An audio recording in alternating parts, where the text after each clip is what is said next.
Where we're really strong is taking companies that have a really good product or service. They've got really good product market fit. And we're going to taking them from like a good company to a really great company. So like, we're not really designed for startups. That's not our thing, or like turnaround, like Mm, we're screwed. Like we can't figure out our thing. So like, our strength is taking the good to the great. And it's a methodical approach. We help them figure out their structure. A lot of people have very weak role clarity. Who's doing what and who's accountable yes, for what. And hierarchy. we're just like helping each other out. And there's Yeah, like this a controlled mix. chaos. Yeah. Yeah, Controlled or uncontrolled chaos, right? That's yeah, going on. yeah. I've had Did you companies do like that? 3 leaders and they all did the Mhm. same thing. They're like, I don't know. Whoever picks up the phone does it. It's, oh, how's that working out? They're like, we're exhausted, right? We Yeah. need help and we know it.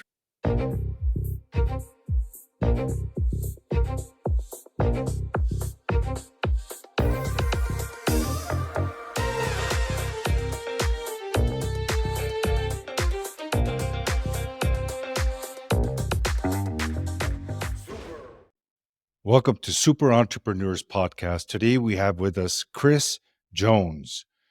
Chris has successfully grown 3 businesses, including Entrix Sports, an athletic goods company. He helped build multiple number 1 sports brands in Canada before selling the business.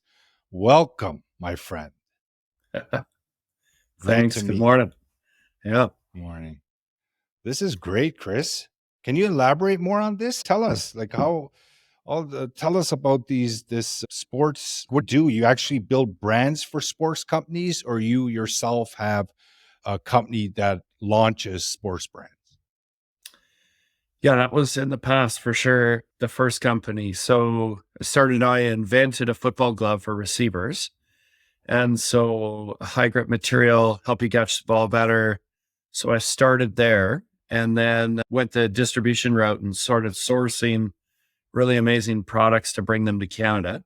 As a high performance athlete, I was looking for the best of the best, and they weren't always available here. So I started solving that problem for Canadians. So we became their national head office. So we launched about almost 20 plus brands into the Canadian market. And my time there was a ton of fun. Oh, that's awesome. But what do you do now? Yeah, I transitioned out of that company, sold that business 2018, transitioned out in 2015. And I coach entrepreneurs I coach leadership teams in entrepreneurial businesses. So I read a book a number of years ago that changed my life and used the system in that book in my own business. The book was Traction by Gino Wickman, and the system is EOS, or the Entrepreneurial Operating System. So I implemented those tools in my business in the sporting goods company. It was unbelievably powerful for us. And it was one of the things that enabled me to get out of the business, but still own it for 3 years, and just became a coach to the leadership team running it. So delegated everything I did, and then eventually sold that company and no role in the transition. So just signed over the shares, handed over the keys. The leadership team was running it, and they're still running it today. And so Wow. I was like, I want to coach other people how to do this. It was so incredible for me. I'm like, how can I not help others do the same kind of thing? That's awesome. And this book, is that the format that you use with your clients? Yes. Yeah. Yeah. What's taught, one of the many books now in that tools, in that set, teaching that set of tools. I think there's 6 or 7 books in that realm now. It's getting to be quite an extensive library around the EOS system.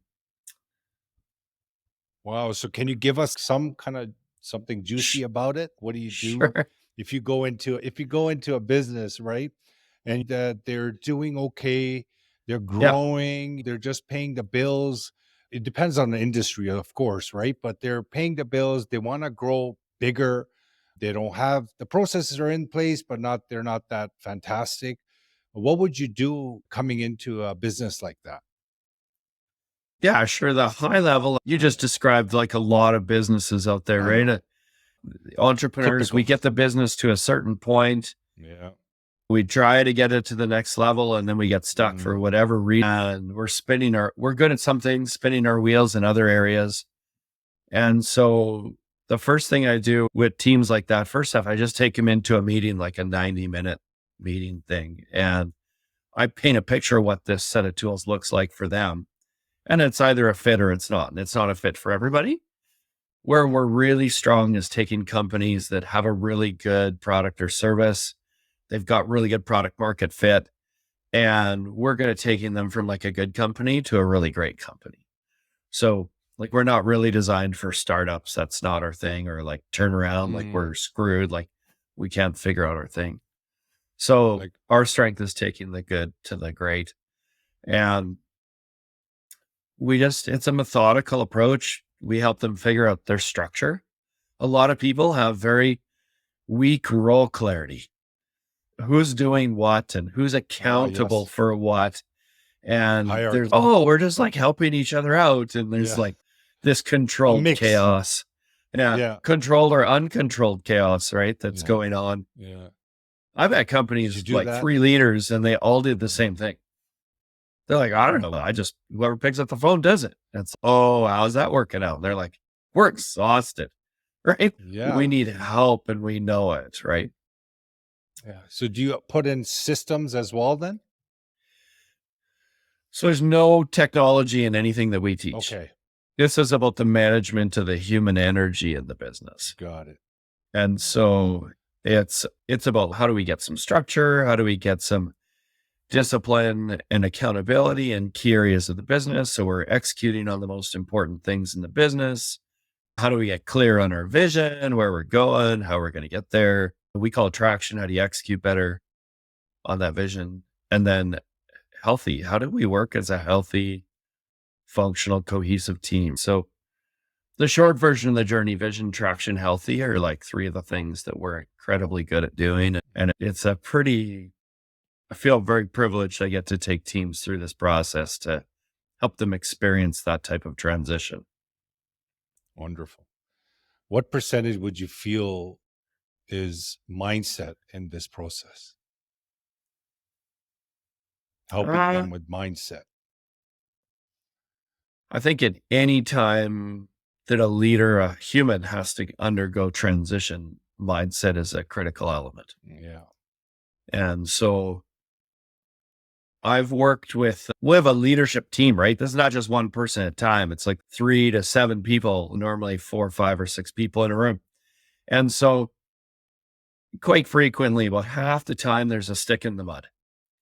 One person in the room this is bullshit, right? Like, you could just tell they're like, why are we doing Oh, yeah. this? We've tried other stuff You like can see this. it in their face. Oh, yeah. Their body Yeah. language, they're like folding Yeah. It's arms, like, oh leaning my back. They're God. like, yeah, okay, whatever. So I've seen this Sure, time and time Chris. again. Yeah. And so I'm like, okay, might call it out when I first see it. And hey, how you doing right now? And then I'm all right. That's fine. Yeah. Can tell they're not loving it. I'm like, okay, slow and steady wins the race here. So start to introduce some tools, teach them some really basic stuff, how to have great meetings. Have some discussions around our structure, the first priorities that we choose as a company and as a team. And they're like, yeah, at the end of the day, they're like, yeah, it was better than I thought it was going to be. But I don't know. I'm not sure if this is going to work. We've tried stuff like this before. They come back 30 days later, approximately, and they're like, we do this little check in of what's working, what's not working. And they're like, actually, the meetings are surprisingly good. And they're like, but you can still, they're like half in the water now. And there's still some reservation. And we have another day. We hammer some more stuff out, teach some more stuff, start to think about our culture, like what are our core values, and discover those and set a big picture for the business. And they're starting to lean in a little more and they're starting to be heard and everybody's being heard. And all of a sudden the team starts to like have arguments about stuff. And in a way, I'm encouraging like good, healthy discussion and debate around these Debate. things. Like, Yeah. This is okay. This isn't just the entrepreneur says and therefore it's like we need everybody to be heard. So this person starts to say something that's counter to what others are saying. And the other people are like, wow, that's a pretty good idea. And all of a sudden they lean in a little more. And by the third or fourth session, they're like, Cruz, I thought this was total garbage. This is amazing. And they become our biggest advocates because they're like, my team is working. We're like aligned for the first time ever. People are speaking up and they're sharing and we're getting stuff done. I've never seen us get stuff done with this type of efficiency before. And they're just like, wow, Chris, like I'm your biggest fan. And so watching that transpire over 4 or 5 months is incredibly rewarding and fun for them, right? They're like, wow, I'm like, Yeah. so people told me I thought I was 2, 3 months away from retirement. I was going to quit. They're like, I'm having so much fun now. They're like 2, 3 more years in me for sure. Let's go. That's a fun to be a Mhm. part of that journey. Yes, excellent. Excellent, Chris. I love that. It's the ability to help someone that creates such a fulfillment in one's life, right? It's not the money. Money is good, right? It pays things, you pay salaries. It's the energy that you need in creating anything, right? It's just that flow, but it's that human reaction, it's the human feedback. When you gain that, there's that value, it just stays with you continuously, like for weeks, even months.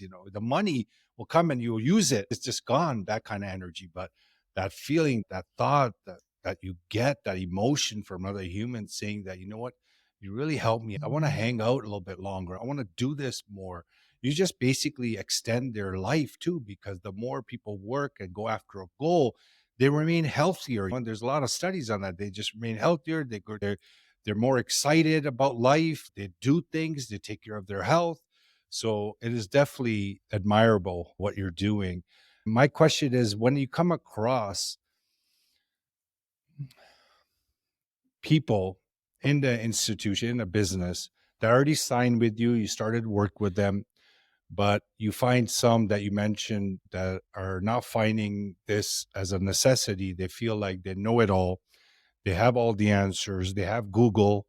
They know all this, whatever you tell them, and you know exactly what I'm talking about too, probably because Yeah. they just say, I know this, or I've done this, like you mentioned. How do you handle them? What are your steps towards them? Do you have a separate meeting with them, or do you bring some other kind of clarity to them? Yeah. If I sniff that stuff out, I actually tell them that they shouldn't do this. Yeah. Especially if it's the decision making entrepreneur. I'm like, I don't think I'm the right fit for you. And Or you so just pull out then?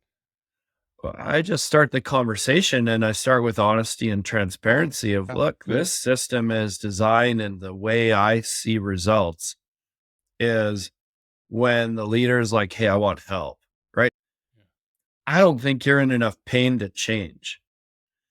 And so if you're not in enough pain to change how you're doing things, and if you want everything to be your decision and you're the smartest person in the room all the time, I honestly don't Yes. think we should waste our time. And I Yeah. don't think you should waste your money on this. I don't think it's going to work.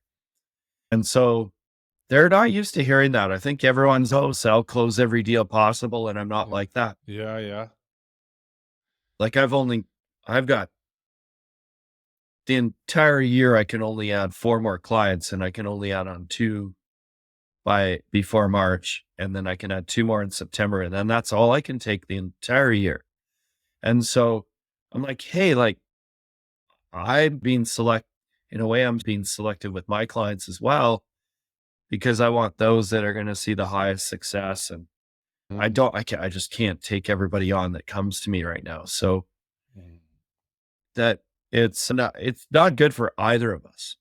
I don't know if you ever heard like it's either a hell yes or hell no, because anywhere in the middle is Yeah. hell. Yeah, like Mm. I tell every client I talk to at the beginning some variation of that. And just life is short. If we're gonna do this, let's really do it and let's go for it. Otherwise, please don't. We'll have a beer together after, but let's not work together. So do you help with increasing the sales as well? Your sales? Been fairly successful with that. I've been doing this for years now, average growth rate has been 24% year over year growth on it. Mhm. That includes some COVID numbers, which there were some low ones, some negative Yeah. ones, negative growth Mhm. during COVID for sure. But yeah, it's been 24% 's good. The last year's been on average over 30%. We're seeing some crazy numbers. Oh, good. That's So excellent. it's the companies are finding their groove and growing, and we're seeing some pretty big positive moves lately. That's great, Chris. Now, can you share one of those go-to strategies or tools that you use to help them increase their sales? Anything on the human side? I think probably I joke we manufacture time.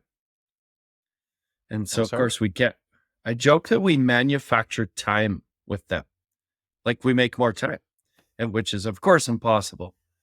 But if we can eliminate a lot of wasted energy in our business, if we have role clarity and people aren't doing the same things, it's like you have your swim lane and I got my swim No lane, and we're both repetition. amazing at what we do. We've got no rep. Mhm. Like what does confusion cost us in our business? Mhm. What does complexity cost us in our business? And can we simplify what we're doing? And that's what I learned in my company. Like we are grinding for 10% a year growth. And then we started using these tools and we grew 2.5 times, 3 times, and it was easier. And I'm like, what the heck? And you get everybody rowing in the same direction. You get everybody executing well, top to bottom, and working as a healthy team. Stuff just starts working better. And so we eliminate a lot of this waste that happens because someone's rowing in the wrong direction. And we give them black and white tools that are like, if someone's rowing in the other direction, I'll give you something a little bit more specific than rowing in the wrong direction. I think we've all worked with those people in our business that are really good at what they do, like phenomenally talented. They make it, they're salespeople, they make it rain, but they do not live by our value set. They don't fit our culture. They are a pain in our ass. Every time we turn Oh, around, yes. they're like doing something that someone's like, can you believe the Bab just, Yeah. And you can't we've get rid of all, them, right? You need to keep them. I totally disagree with No, all no, due I'm saying respect. that's what the feeling is, right? Oh, that's what the Have someone feeling like is. Yeah. that. You're like, Yeah. how could we get rid of them? Yeah. They're our number one sales guy. Yeah, exactly. And it's, if you don't, your best people will leave. And it, like the amount of energy that these people suck from everyone in the organization, it's like a black hole. And they just suck an insane amount of energy. And so, Black hole. oh man, it's crazy the vortex of pain they are the center of. Yeah. And gosh, I heard a great quote the other day, Strong ego. a little while ago. It's better a hole than an asshole, if you pardon my language. But if you think of the structure in the organization, it's better a gap, a hole that someone has to cover for. And the team is okay. It's okay. We'll cover for Bob, the sales guy that was such a jerk. We'll cover for him. It's better a hole than an asshole, because Mhm. working with Bob was such a pain.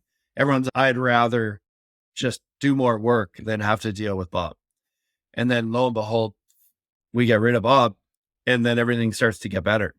And we realized that as much as Bob was selling a bunch of product, he was causing pain left and center and killing our margins and had higher turnover, and everybody related Bad to Bob energy. because, yeah. So how do we eliminate some of those pains? And it saves us a lot of heartache. Yeah. No, definitely no, because on the surface level, you may see it as a benefit to having them, but the entire environment, the culture, the feeling, some of the people when they go home, what they do with their families, for example, because it's coming out somewhere, because that Yeah, frustration keeps building on. Man, this Bob, and I don't know, we made up this guy Bob now, but sure. Bob Yeah. is, yeah, Bob is a real pain. And then Yeah. they take that on to their kids, their family. So it's not just the effects of what's Yeah. happening at work. Like it has a string of events that happen with that type of energy. And like you mentioned, it was a really good point. that maybe they're doing good in sales, but maybe the margins are good, or maybe some other issues in the back end that are not visible. And all of a sudden, once they leave, they come to surface. They start noticing, oh my God, this was going wrong. We had no idea. Thank God we left. Yeah. 100%. Yeah, 100%. no, that's good. Hey, Chris, can you share with us what you feel your innermost superpower is that got you to this point in your life? Yeah. Yeah. I would say it's my relentless nature. I think that I wrote a book last fall. It came out called, and as I'm playing with different titles, I'm like, this is it, right? The book is Relentless AF. And Mhm. so I'm just like, it's just defined who I am and how I've shown up in a lot of ways. And I changed the AF from a little bit to like relentless and fun. And so I think like being able to be intense, being able to relentlessly pursue a goal without giving up and having a great time while doing it. It's really become kind of what I work with my teams, my approach with the teams that I work with. Let's go crew. We're going to laugh. We are going to cry. Like we are going to go. And it's going to be a heck of a journey, but we're not holding back. It's let's give her. Oh, that's great. Relentless. It's available on iTunes, on iBooks as well. Yeah. Amazon. Yeah. Amazon. I know there's like Kindle versions and whatever. Okay. I'm not sure about the iBooks thing. It's Yeah, a good but no, question. I should know that. relentless. Yeah, you got it naturally, right? That's your superpower. That's your gift that you have internally. And that's what mindset shifting, when you're shifting your mindset, when you're working on your internal world, literally, that's what you want to create. You want to create that sense of just someone that just goes after what they want, what they truly want. And you didn't have to, you have it naturally and you built upon it. And that's good that you mentioned that, because it's a huge component to growth and success, because without that persistence, people go back to 9 to 5 very easy. Well, there's nothing wrong with 9 to 5. Nothing wrong We, with it, but yeah, we all have, we're there's entrepreneurship show. balance. So Yeah, exactly. They teach their own. But yeah, for me and each the his own. people that I work with is like, how do we create, we can do amazing work in 9 to 5. But Uh, when we go, it's go. Like we're going yeah. to not twiddle our thumbs for the time in which we work. So, No, great, Chris. It was great to meet you, Chris. I could see that you have a good vision, and it's not just you trying to build your company. You're actually passionate about helping others. And I'm always very happy to meet people and entrepreneurs like yourself and share your message. Thanks for taking the time to come on our show. Appreciate you. Audience, thanks again for joining us for another episode. Appreciate you guys very much. We could not be growing without you. If you guys are at your home listening to this, or you're doing dishes, or you're driving to work or lunch, whatever it is, I want you guys to know that, what you're thinking, what you're feeling within to achieve, it is possible. And it is possible for you. You just have to take that step, but you have to believe that you are able to do it, because you do have phenomenal gifts locked up. And I'm wishing you all the best. Keep in touch. And thanks again. And thank you, Chris. hey, thanks for having me.